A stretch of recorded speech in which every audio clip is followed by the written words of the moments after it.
जय श्री राम। आइए चलते हैं हम आपको फिर पुनः भोलेनाथ के श्री शिव महापुराण की कथा विद्येश्वर संहिता में, जिसको सुनने और पढ़ने मात्र से ही हमारा आपका देश संसार का कल्याण हो जाएगा। भोलेनाथ के श्री शिव महापुराण की कथा को तो आपको मैं ले चलता हूँ अथ पंच विश्व अध्याय यानी 25वें अध्याय में, जिसमें आपको मिलेगा रुद्राक्ष धारण की महिमा तथा उसके विविध भेदों का वर्णन। इसके पश्चात विघ्नों को हरने वाले भगवान गणेश और विद्या की प्रदायिनी मां सरस्वती के श्री चरणों में शीश नवाते हुए विनम्र निवेदन करूंगा कि हमारे देश संसार में जहां भी भोलेनाथ के श्री शिव महापुराण की कथा हो रही हो, उसे संपन्न करने में अपना पूर्ण योगदान दें। उसके साथ साथ हमारे ऊपर भी अपनी कृपा बनाए रखें कि मैं अपने मुखार बिंदु से भोलेनाथ के श्री शिव महापुराण की कथा को जो भी शिव भक्त प्रेमी हैं उनके तक पहुंचाने का पूर्ण प्रयास करूं। ओम श्री शांब शिवाय नमः। ओम श्री गणेशाय नमः। त्वमेव माता च पिता त्वमेव, त्वमेव बंधुश्च सखा त्वमेव, त्वमेव विद्या द्रविणम त्वमेव, त्वमेव सर्वम मम देव देव। तो आइए चलते हैं आपको भोलेनाथ के श्री शिव महापुराण की कथा विद्येश्वर संहिता में, जो कि पिछली वीडियो में मैं आपको 14 मुखी, 1 से लेके 14 मुखी रुद्राक्षों को धारण करने के बारे में मैं बताया था अपनी वीडियो, अपनी चैनल के माध्यम से। आज मैं आपको बताऊंगा कि इस 1 से लेके 14 मुखी रुद्राक्ष को धारण करने के मंत्र के बारे में। तो मैं आपको संस्कृत और उसका उच्चारण हिंदी तक पहुंचाने का पूर्ण प्रयास करूंगा। तो देखा जाए तो भोलेनाथ माता पार्वती से कह रहे हैं कि इस प्रकार मुखों के भेद से रुद्राक्ष के 14 भेद बताए गए हैं। अब तुम क्रमशः उन रुद्राक्षों के धारण करने के मंत्रों को प्रसन्नता पूर्वक सुनो। तो ओम ह्रीम नमः, ओम नमः, ओम क्लीम नमः, ओम ह्रीम नमः, ओम ह्रीम नमः, ओम ह्रीम हूं नमः, ओम हूं नमः, ओम हूं नमः, ओम ह्रीम हूं नमः, ओम ह्रीम नमः, ओम ह्रीम हूं नमः, ओम क्रोम क्षोम रोम नमः, ओम ह्रीम नमः, ओम नमः। ये 14 मंत्र हैं। तो आइए चलते हैं। ओम ह्रीम नमः दूसरा, ओम नमः तीसरा, क्लीम नमः चौथा, ओम ह्रीम नमः और उसके बाद 5वां ओम ह्रीम नमः, उसके बाद 6ठा ओम ह्रीम हूं नमः, 7वां ओम हूं नमः, 8वां ओम हूं नमः, 9वां ओम ह्रीम हूं नमः, 10वां ओम ह्रीम नमः, 11वां ओम ह्रीम हूं नमः, 12वां ओम क्रोम क्षोम रोम नमः, 13वां ओम ह्रीम नमः, 14वां नमः ओम नमः। ये 14वां मंत्र था। तो देखा जाए 1 से लेके 14 तक, एक मुखी से लेके 14 मुखी के रुद्राक्षों को धारण करने का ये मंत्र है। अगर आप एक मुखी रुद्राक्ष धारण करते हैं तो उसके लिए ओम ह्रीम नमः, 2 मुखी रुद्राक्ष धारण करते हैं तो ओम नमः, अगर 3 मुखी रुद्राक्ष धारण करते हैं तो ओम क्लीम नमः, अगर 4 मुखी रुद्राक्ष धारण करते हैं तो ओम ह्रीम नमः, 5 मुखी रुद्राक्ष धारण करते हैं तो ओम ह्रीम नमः, अगर 6 मुखी रुद्राक्ष धारण करते हैं तो ह्रीम हूं नमः, 7 मुखी रुद्राक्ष धारण करते हैं तो ओम हूं नमः, अगर 8 मुखी रुद्राक्ष धारण करते हैं तो ओम हूं नमः, अगर 9 मुखी रुद्राक्ष धारण करते हैं तो ओम ह्रीं हूं नमः, अगर 10 मुखी रुद्राक्ष धारण करते हैं तो ओम ह्रीं नमः, अगर 11 मुखी रुद्राक्ष धारण करते हैं तो ओम ह्रीं हूं नमः, अगर 12 मुखी रुद्राक्ष धारण करते हैं तो ओम क्रोम क्षोम रोम नमः, अगर आप 13 मुखी रुद्राक्ष धारण करते हैं तो ओम ह्रीं नमः, अगर आप 14 मुखी रुद्राक्ष धारण करते हैं तो ओम नमः। इन 14 मंत्रों द्वारा क्रमशः 1 से लेकर 14 मुख वाले रुद्राक्षों को धारण करने का विधान है। मुख वाले रुद्राक्ष को धारण करने का विधान यही 14 मंत्र हैं। साधक को चाहिए कि वह निद्रा और आलस्य का त्याग करके श्रद्धा भक्ति से संपन्न होकर संपूर्ण मनोरथों की सिद्धि के लिए उक्त मंत्रों द्वारा उन रुद्राक्षों को धारण करे। तो देखा जाए तो भक्तिश्चर्यायुक्तश्चैव सर्व कामार्थ सिद्धये रुद्राक्ष धान्यारण्य मंत्र दैर्वी आलस्य वर्जितः। तो आलस्य को त्याग दीजिए और इस मंत्र के द्वारा आप भोलेनाथ के रुद्राक्ष को धारण करिए। बिना मंत्रेण यो धत्ते रुद्राक्षम भुवि मानव स याति नरकम घोरम याव दिंद्रास्य तुर्दसः। तो इस प्रकार देखा जाए तो इस पृथ्वी पर जो मनुष्य मंत्र के द्वारा अभिमंत्रित किए बिना ही रुद्राक्ष धारण करता है वह क्रमशः 14 इंद्रों के काल पर्यंत घोर नरक को जाता है। तो देखा जाए तो जो भी मनुष्य अगर बिना इस मंत्र के रुद्राक्ष को धारण करता है तो काल पर्यंत घोर नरक को जाता है। तो देखा जाए तो इस हिसाब से बिना मंत्रेण यो धत्ते रुद्राक्षम भुवि मानव स याति नरकम घोरम या वंद्री स चतुर्दश। तो उस हिसाब से देखा जाए तो रुद्राक्ष मालिनम दृष्ट्वा भूत प्रेत पिशाचकाः डाकिनी शाकिनी चैवये चान्य द्रोह कारकाः।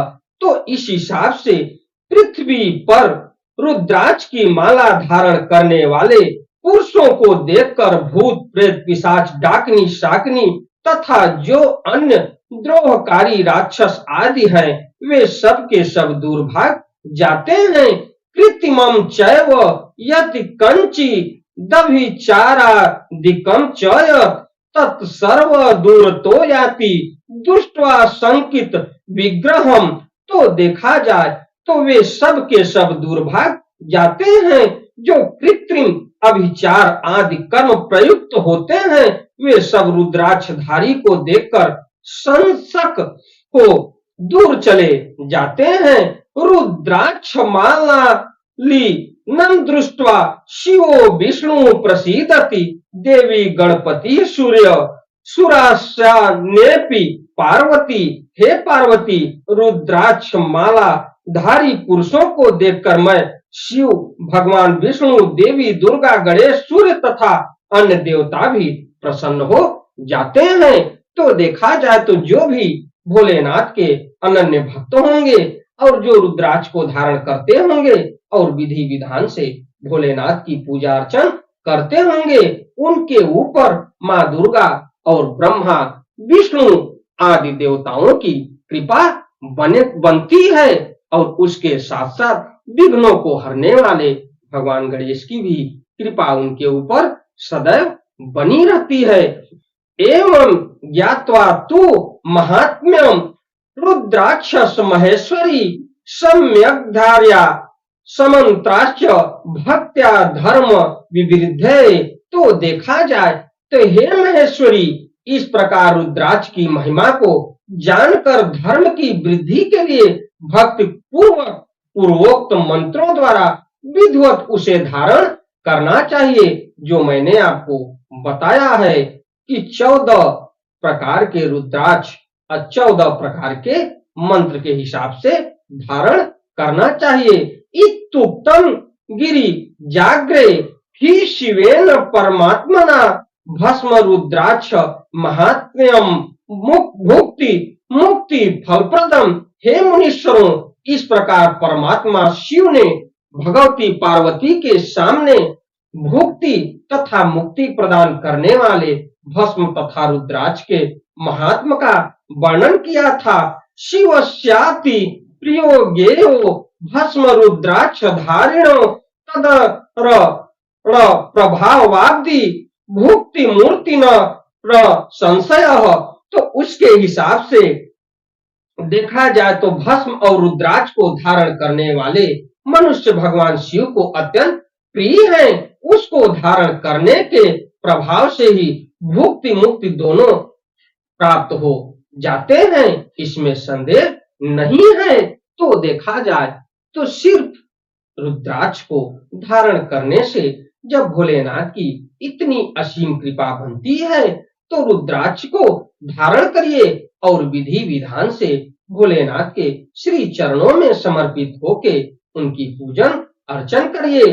तो भस्म रुद्राक्षधारी यह शिव भक्त स उच्यते पंचाक्षर जपासक्त परिपूर्णश्च सन्मुखे। भस्म और रुद्राक्ष धारण करने वाला मनुष्य शिव भक्त कहा जाता है। भस्म एवं रुद्राक्ष से युक्त होकर जो मनुष्य शिव प्रतिमा के सामने स्थित होकर ओम नमः शिवाय इस पंचाक्षर मंत्र का जप करता है वह पूर्ण भक्त कहलाता है। तो सब कुछ करने के बाद अगर भोलेनाथ के सन्मुख शिवलिंगी के सन्मुख या भोलेनाथ की शिव प्रतिमा के सन्मुख आप बैठ के अगर ओम नमः शिवाय का उच्चारण करें तो इस पंचाक्षर मंत्र जप करता है वह पूर्ण भक्त कहलाता है। बिना भस्म त्रिपुंड्रेण बिना रुद्राक्ष मालया पूजी तोपि महादेवो नाभीष्ट फल दायक। तो बिना भस्म का त्रिपुंड धारण किए और बिना रुद्राक्ष माला लिए जो महादेव की पूजा करता है उससे पूजित होने पर भी महादेव अभीष्ट फल प्रदान नहीं करते। तो देखा जाए तो जो बिना रुद्राक्ष और बिना त्रिपुंड धारण किए भोलेनाथ की पूजन अर्चन करता है उसे भोलेनाथ का कोई भी फल प्राप्त नहीं होता। तो भोलेनाथ के श्री शिव महापुराण की कथा में ये मिलता है। और देखा जाए तो भोलेनाथ के श्री शिव महापुराण की कथा में महादेव अभीष्ट फल प्रदान नहीं करते। उस व्यक्ति को जो त्रिपुंड धारण नहीं करता तत्सर्व च समाख्यातम यत्पृष्टम ही मुनीश्वर भस्म रुद्राक्ष महात्म्यम यम सर्व काम समृद्धि दम। तो देखा जाए तो हे मुनीश्वर सभी कामनाओं को परिपूर्ण करने वाले भस्म और रुद्राक्ष के महात्म को मैंने सुनाया। जो इस रुद्राक्ष और भस्म के महात्म को भक्ति पूर्वक सुनता है एतद शृणुयान नित्यम महात्म्यम परमं शुभम रुद्राक्ष भस्म नोर्भक्त्या सर्वाकान्य मान वाप्नुयाति। इस सर्व सुखम भुक्त्वा पुत्र पौत्रादि संयुक्त लभे तत्परत्र सन्मोक्षम शिवस्याति प्रियो भवेत्। तो उस हिसाब से देखा जाए तो जो इस रुद्राक्ष और भस्म के महात्मा को भक्ति पूर्वक सुनता है उसकी सभी समस्त कामनाएं पूर्ण हो जाती हैं और पुत्र पौत्र आदि के साथ इस लोक में सभी प्रकार के सुख भोग कर अंत में मोक्ष प्राप्त होता है। यह सर्व मुखम भुक्त्वा पुत्र पौत्रादि संयुक्त लभे तत्परत्र सन मोक्षम शिवस्याति प्रियो भवेत्। अंत में वह मोक्ष को प्राप्त करता है और भगवान शिव का अति प्रिय हो जाता है। विद्येश्वर संहितेयम कथिता वो मुनीश्वरा सर्व सिद्धि प्रदानित्यम मुक्तिदा शिव शासनात्। तो हे मुनीश्वरों, इस प्रकार मैंने शिव की आज्ञा के अनुसार उत्तम मुक्ति देने वाली विद्येश्वर संहिता आपके समक्ष कही है। इति श्री शिव महापुराणे प्रथमायाम विद्येश्वर संहितायाम साध्य साधन खंडे रुद्राक्ष महात्म्य वर्णनम नाम पंचविंशो अध्याय। इस प्रकार श्री शिव महापुराण के प्रथम विद्येश्वर संहिता के साध्य साधन खंड में रुद्राक्ष महात्म्य वर्णन नामक 25वां अध्याय पूर्ण हुआ। तो समाप्तेयम प्रथमा विद्येश्वर संहिता। तो इसके बाद मैं आपको अगली कथा में मैं लेके चलूंगा भोलेनाथ के श्री शिव महापुराण की कथा द्वितीयायाम रुद्र संहितायाम प्रथम सृष्टि खंड अथ प्रथमो अध्याय, जिसमें आपको मिलेगा ऋषियों के प्रश्न के उत्तर में श्री सूत जी द्वारा नारद ब्रह्म संवाद की अवतारणा। तो इस कथा को मैं आने वाली वीडियो में मैं आपसे फिर मिलता हूं। हमारी वीडियो, हमारी कथा आपको अच्छी लगे तो वीडियो को लाइक करिए, शेयर करिए, चैनल को सब्सक्राइब करिए, बेल आइकन दबाना न भूलिए, जिससे हमारी कोई भी महत्वपूर्ण वीडियो आप तक शीघ्र पहुंचे। आपका दिन मंगलमय हो। भोलेनाथ के श्री शिव महापुराण की कथा को आप अवश्य सुनिए, क्योंकि इस कथा से ही आपके मोक्ष की प्राप्ति होगी।